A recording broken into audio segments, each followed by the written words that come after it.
Hey everybody, how you doing? It's Bruce here, traveling with Bruce. Jen and I have been traveling through Europe now for a number of weeks. I guess it's 9 weeks. And we are in Switzerland at the moment, and we are headed to Zermatt. Let me show you the map here of Switzerland. Man, if you can ever come here, you really want to visit this place. We went from Zurich, the banking center, by train all the way down here to the south. We came down here to this place known as Zermatt. There it is right there. Just a little below Zermatt to the left, you'll see Matterhorn. That is the famous mountain that you can see from Zermatt. Absolutely incredible. As you are traveling your way towards Zermatt out of Zurich, you're noticing the further south you go, you're coming out of the flat plateau area like you see here, open fields, farms, and villages. You zoom your camera down the road there a little bit, and you go, oh, there are mountains down there. Yes, there are. The Alps. And you get further along here, you'll start to notice that the valleys are coming in on you. You're not in flat country anymore. It's absolutely stunning. This country is really something. I cannot recommend more highly if you get an opportunity to spend some time in Switzerland. It's expensive, I know, but it's worth the money. It is a fabulous place. Whether you're just going to spend time in a city like Zurich or Bern or Geneva or Lausanne, sure, you can do that. Or you can head out to these vacation places and really get a taste for what world travelers are trying to experience when they come here to Switzerland. This area here, where this lake is, this is near a place called Interlaken. This is one lake, and then there's a city in between the two lakes, and there's another lake. Mountains all around. Of course, you can just see now how the topography and the geography is completely changing. I mean, the plains are gone. We are now into Alpine lakes, glacier runoff. I took this still picture here just to kind of show you a little bit of a difference between the lakes and the valleys. And once you hit a place called Vesp, you have to change trains. And this train here will take you to Zermatt. It is basically a vertical run. You're going up to 5,200 feet to get to Zermatt. So you're on a rail line here that has about a stop every 5 or 10 minutes. There's about 6 or 7 stops. It takes about an hour and 10 minutes. You don't mind it, I'll tell you right now. It is incredible. You see these roadways here, little stations here. The pastures going up the mountains here. These little farms, and then smattered in amongst here are little towns, and it's amazing. I mean, people. I ask myself, what do they do here? How do you make a living here? But you're looking here at an area that has been conquered by mankind, 1,000 years ago, and Switzerland, of course, being famous for its electricity and the electric trains. The entire country's focus has been to harness the electricity and utilize it. Here's a house we saw by one of the stations, the slate roofs, these stone slate roofs to handle the weight of the snow in the wintertime. That park bench is smartly designed. It's made of a metal mesh, melts the snow away. Very smart. Rather than solid wood, put the metal mesh there, just as comfortable, and it all melts. I took a still shot here of the rail line and zoomed in a bit as to where we're going when we had stopped, and now here we are moving up the grade. It's deceptive how steep this is. This train is going 20, 30 miles an hour in spots, down to 10 miles an hour, then to 30, 40 miles an hour.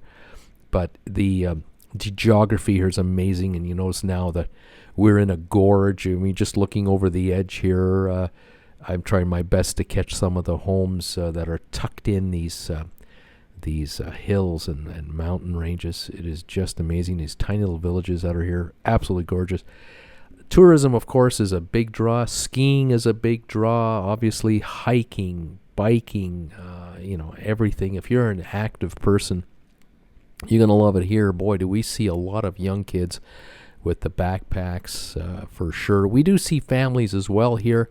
Coming up to Zermatt, 1 or 2 stops away from Zermatt, you can't drive your car any further, and you have to stop. And at the last stop before Zermatt, you come across, I noticed an RV park where a whole bunch of RVs were parked, and that's as far as they can go. You can't go any further. If you want to come to Zermatt, you got to hop on the train and come in for the day or however. These gorges that I'm trying to show here, they're everywhere. It's amazing. If you're into geological history and stuff, man, do you love Switzerland? It's incredible. My camera work, of course, is amateurish, as you can see for yourself. I'm doing the best I can with what I have, trying to catch it all. There are these sites here from time to time. I suppose there might have been a fatality here on the highway. I don't know. But caught this gorge with the water coming down, tried desperately to catch it for you. The conductor just wouldn't stop the train. They kept moving it. They wouldn't stop it for me so I could catch it for you. They just have no respect for TWB. What can I say? But phenomenal. Again, here's another shot of the rail line that we're on. We had to stop for a bit to let another train go by. And there's where we're headed. This is the area we're going. And as you zoom in, you go, oh, look at that. There are these towers up there. It's electrical lines, cable cars up there. You can't see it with the naked eye, but once you start zooming in, you're going, oh, my goodness, they're right up there. Yes, it's all developed, and it's all very well managed. Phenomenal place. The air is so clear. Here in Zermatt, we're now at right downtown Zermatt. This is the train station. We just got off the train, Jen and I, and these are the vehicles you can take. These are taxis. They're either privately run taxis or these are owned by the area hotels. They're electric and electric only, and that's how you get around town if you need to go to a great distance. I saw this little thing up here. I thought, how does a guy get up there? How do you live up there? How did they build it? Unbelievable. There's no road there. I don't know how they get up there. This is amazing. The downtown. This is just the like I said, the railway station, the downtown. We were barely here 15 minutes, and I got a real kick out of seeing these electric cabs. People coming and going with their baggage and going about their business. Now, I wanted to show you how we got to our hotel. So this is our road, the road into our hotel. Now, I'm walking, and Jen and I rolled our bags down here because we noticed it was mainly downhill. So we thought, well, we'll just take our luggage down here. So you can walk down here, you can bike down here, or you can get a taxi to take you down here. Believe it or not, these narrow little electric taxis can handle this roadway. And here's some of the the footage around the hotel. Just amazing. You come around the corner, and there it is, the Schloss Hotel. That's where we stayed. We were supposed to be here for I think it was 6 nights. I think we had booked a 6-night stay, and then we were supposed to be on our way. And we decided we enjoyed this place so much. We stayed another week. And we decided not to unpack and just keep our luggage the way it was and stay here a second week. And oh, am I glad we did. We really loved it. Coming up the last little walkway here to the front of the hotel, they have their own electric taxis, and you can rent bikes, and you just all kinds of stuff you can do. It's just amazing. The bike wash is here. This is our room. We grabbed a room on the top floor, which I didn't ask for. They just provided it to us. It was great. There's my work desk and the little fridge in the corner there, a TV against the wall. We barely watched television. I mean, maybe an hour in the entire 2 weeks we were here. When you have a view outside your window, you'll see in just a minute, that we had, why would you watch television? What a beautiful rooftop room this was. A typical Swiss bathroom, very, very modern, very clean, very efficient, very nice, with a skylight up there. Here I am. You can see how much weight I've lost. My belly is almost gone. The beers not having effect on me. Neither is the schnitzel or anything. It's fantastic. Man, am I getting skinny. Here we go. Come to the window. part the way, and there's your view out the patio. You'll see more of this in a minute. What a phenomenal place this is. This was the day or so later. Absolutely gorgeous day, and these are private apartments across from us that people live in either full time or they own them, and they're basically holiday villas or holiday apartments, I suppose. In the background are villas that are owned either privately or condos. Some are hotels, some are restaurants. We went out the other night and we brought into our room McDonald's. You can't eat fancy European food every single day. You just can't do it. I mean, you just die. So the other day we went to McDonald's. I think we went to McDonald's in 14 days. I think we hit it 3 times. And 2 burgers and a fry will run you 21 Swiss francs, which in American money, that's about 22 American dollars for 2 burgers. So that's a Big Mac, double quarter pounder, and fries, no drinks, 21 American dollars at least. Not cheap, but that's one of the cheaper meals you can have around here. Go to a restaurant, you're talking 60 to 100 francs minimum. See that helicopter there? It's dragging a line behind it. You can just kind of make it out. There it is. It flew all the way up. They're obviously working on some kind of a construction job way up in the mountain there, and this helicopter comes all the way down to our valley where we are and picks up another load and takes it back up there. I suspect he was probably shuttling concrete, and they might be pouring the foundation for a cable car. It rained a couple of days that we were here during the late afternoon, and that's what kept the air so crisp and clear. It's just magical being out here watching all of this. And when the downpour came, it came big time. And now you quickly realize, okay, this is July, and it's nice and warm, and it's great to be here. But in the wintertime, you understand these guys can get 2 feet of snow in a day, and that's why these roofs are so heavily fortified. And I noticed on this roof right in front of us here, this sort of a metal roof, I noticed inside the gutters, look at those wires in there. I was trying to figure out what's with the wires, and now I realize, oh yeah, in the wintertime, those gutters are heated. So any meltage that occurs, the water will melt out and run off rather than freeze in those pipes. Pretty smart. Swiss engineering at its finest is what we're talking about here, folks. Unbelievable. The rain came down so heavily on this apartment building, the gutter couldn't handle it. It just overflowed the gutter, and it was pouring. And the noise, oh my gosh, the lightning and the thunder was exciting. It was absolutely fantastic. But I gotta say, afterwards, oh, is it ever beautiful? Next day you come out and look at how clear the sky is. That right there, I believe, is the tallest mountain in the area, known as Mount Rosa. It's about 15,000 feet high, but this is the mountain that is the star of the show here in Zermatt. I have a few other photos for you of this one. That is the Matterhorn, the famous Matterhorn. Now, on this side where we are, it's Switzerland. On the back side, it's Italy. That's how close we are to Italy. Italy is all around us. We're just a little finger coming down here, Switzerland, down into this mountain range, the end of the valley, and then it turns into Italian territory. And here's what you see every day when it's gorgeous out. You see these paragliders coming down. Now, I've got a bit of footage on this. I hope you don't get too bored with this. It's amazing. You don't know they're there because you can't hear them. They're completely silent.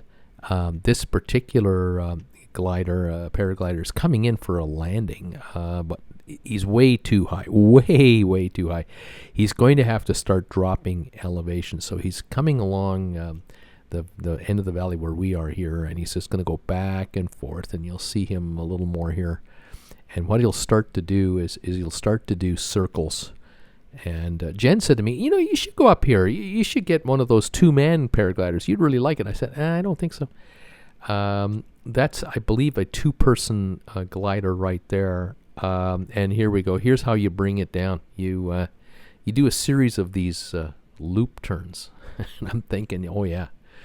I'm going to hurl my breakfast right out the door here. No, thank you. This person that was getting the ride, I think they had a camera on the end of the stick, maybe one of these selfie type cameras, probably using their iPhone, and watching the footage is fantastic. It's gorgeous to watch. I'm sure up there it's fantastic to be up there.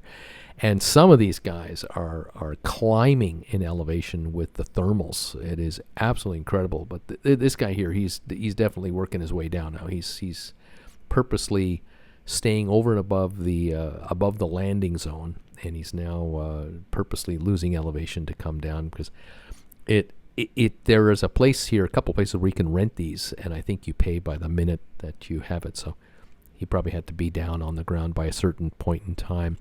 And you have to take a cable car to go way up to these ski runs, way up there. The cable cars are running year-round, and you go up 10,000, 12,000, probably 10,000 feet elevation, and then you launch yourself from up there. We'll look for that. Jen and I and Jen Jr., we hope to be here next week to catch that action for you.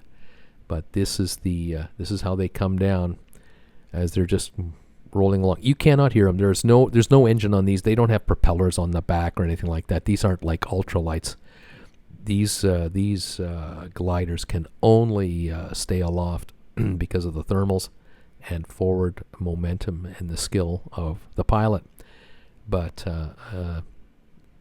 it's really cool to watch. It's really cool to witness, but it's not my personal cup of tea.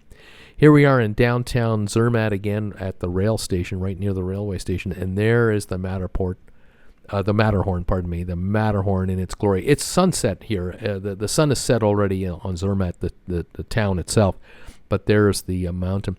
About 5,200 people live in Zermatt full time, but at any time there would be 20 to 25,000 people here.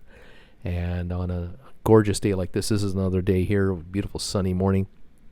Jen and I went for a little walk in another area of Zermatt, and the kids are going to school. This is the last few days of school here. Soon they'll be out, and all around the town you see these ridges, and there's at the top there you can tell the top of a cable car ride. That's where the ski hills are up there, and in the wintertime it's ski central. And over here is I think that's Mount Rosa, but over there's another cable lift and chairlift going up there. It is just stunning. It's just, in the summertime, it's all green, lush, beautiful, absolutely amazing. And in the wintertime, it's all covered in snow, feet and feet and feet of it. And the Matterhorn peeks out everywhere at you. You'll see it everywhere. Of course, officially, I was there. I mean, it's not like a green screen or anything. I really was there, honest. But a couple of shots I got, and I thought, I'll zoom in on a few of them. And it's just amazing. There are tourists everywhere taking photos of this, of course. Walking along the town, I can't help but just stop every 10 feet and take another little video. It's just amazing. These folks here, they're quite used to it, but my goodness, you zoom in on these villas here, and it's just incredible. They're way up there. They're just way up there. And you can't get a construction truck up there. I don't even know how they get those cranes up there. How do they do that? It's amazing, the engineering with the limitations they have here. No trucks, and it's all electric. It's amazing how this place has been built out and maintained and run. The other thing that blows me away, of course, is with 20 to 25,000 people here at the same time. We all go to the bathroom. How do they handle that? You don't see it. You can go looking for it, I suppose. But, these main roadways and walkways here is just beautiful. But every one of these buildings, they have to have plumbing, and they all have electricity to power themselves. I mean, this city is powered by nothing but electricity. The Swiss do know what they're doing when it comes to engineering and to maintain the pristine nature of this area. Being from Canada myself, Jen and I, we've been in Banff, Alberta, Lake Louise, and it is stunning there, absolutely stunning.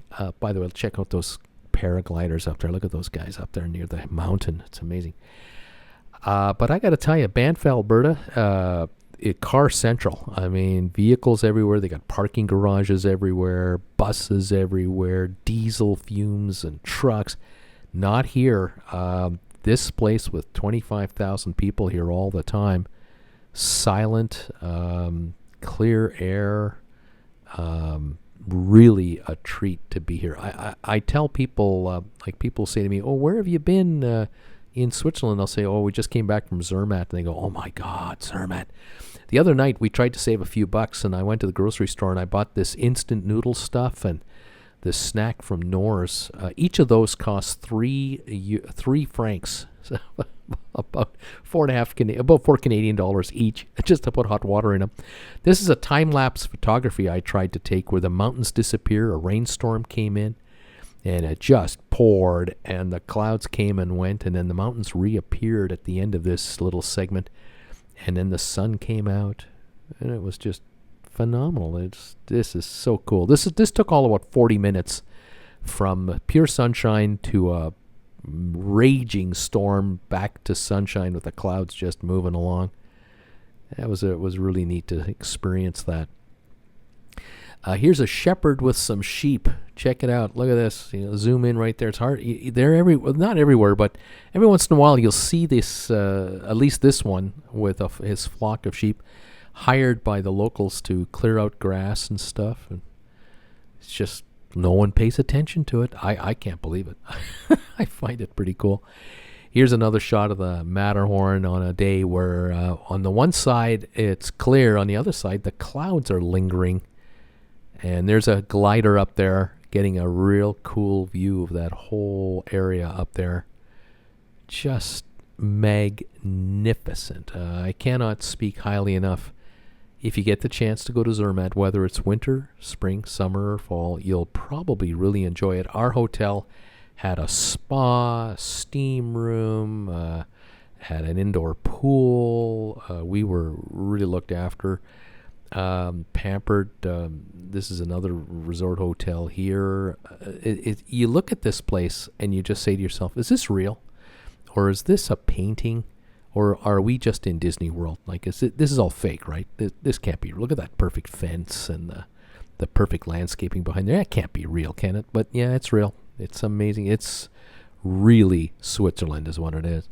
Again, the paragliders on another day, they were catching this ridge here behind our hotel, and there were 4 or 5 or 6 of them up there, and they were catching the updrafts and just going back and forth. There must have been 6 of them up there. I think at one point, I counted 6 of them.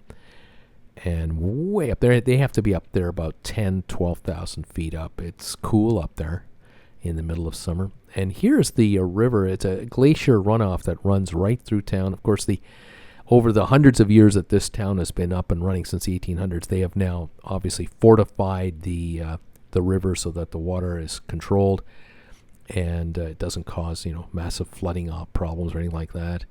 And there is the Matterhorn again. You cannot help yourself. You can't help yourself. You constantly film this thing. It is so amazing. Every day it looks different.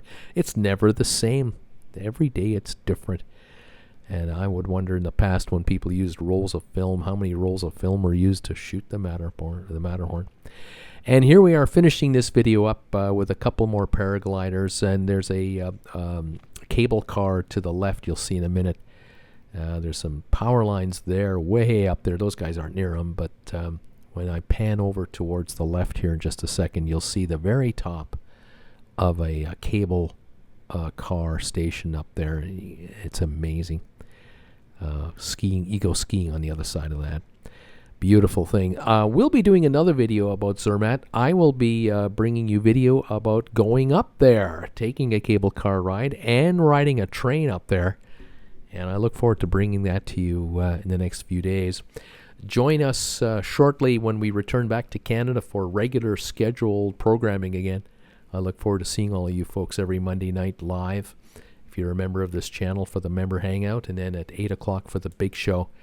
and we'll tell you all about our trip to Europe and answer any questions you might have.